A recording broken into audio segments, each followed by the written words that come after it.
जिल्हा परिषदेतील शाळांनी आपल्या सर्वांचे मनपूर्वक आभार मानते. विद्यत्वं नृपत्वं न एव जन्मले कदाचने स्वदेशे पूजते राजा विद्वान सर्वत्र पूजते. अर्थात विद्वान सर्वत्र पूजनीय असतात.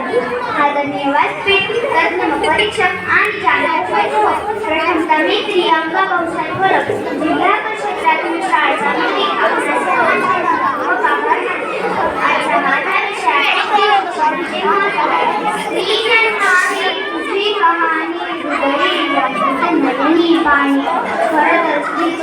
दर्शवण्यासाठी अनेक कादंबऱ्या, चित्रपट, गाणी, नाटकांची निर्मिती झाली. पण खऱ्या अर्थाने स्त्रीची जातीतून सुटका करायची असेल तर गरजेचे आहे तिचे शिक्षण. स्त्री ही फक्त शोभेची वस्तू नाही, ती ती मंदिरातली मूर्ती देखील नाही.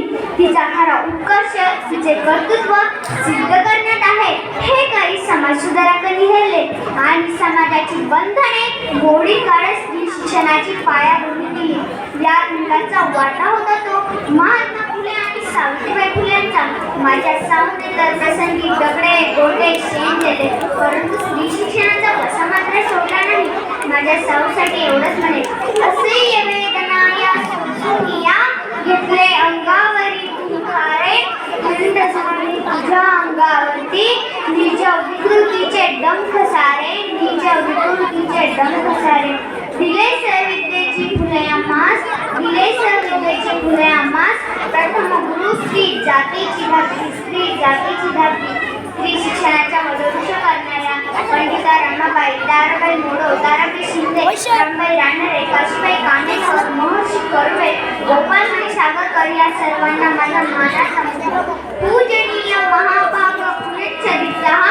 स्त्रिय प्रौढ शब्दात रचना दोष विशेषता.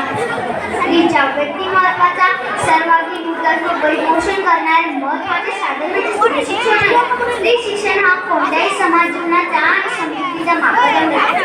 जर एखादा पुरुष शिक्षित झाला तर निव्वळ व्यक्ती दिसेल, परंतु जर एका स्त्रीला शिक्षित केले तर ती आपल्या संपूर्ण कुटुंबाला शिक्षित करते आणि अशा वेळी समाज राष्ट्र साक्षर व्हायला वेळ लागत नाही. याचे ज्वलंत उदाहरण म्हणजे राजमाता जिजाबाई, अहिल्याबाई होळकर, राणी लक्ष्मीबाई, कल्पना चावला, लता मंगेशकर आणि अगदी वर्तमानातीलच उदाहरण द्यायचे असतील तर पी.व्ही. सिंधू, मेरी कॉम, गुजरात सक्सेना, प्रतिभाताई पाटील हे सर्व हेच सिद्ध करतात. न श्री रत्न समम रत्न, न श्री रत्न समम रत्न. महिला सक्षमीकरणात शिक्षणाची भूमिका महत्त्वाची आहे.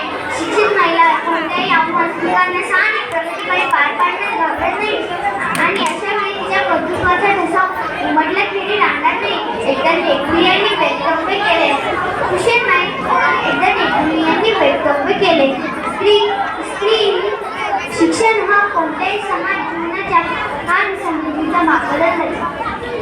जर उपलब्ध करून द्यायला झाले आणि अशा वेळी समाज राष्ट्र साक्षरायला वेळ लागत नाही.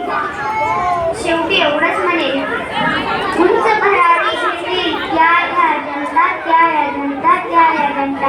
धन्यवाद. Very good.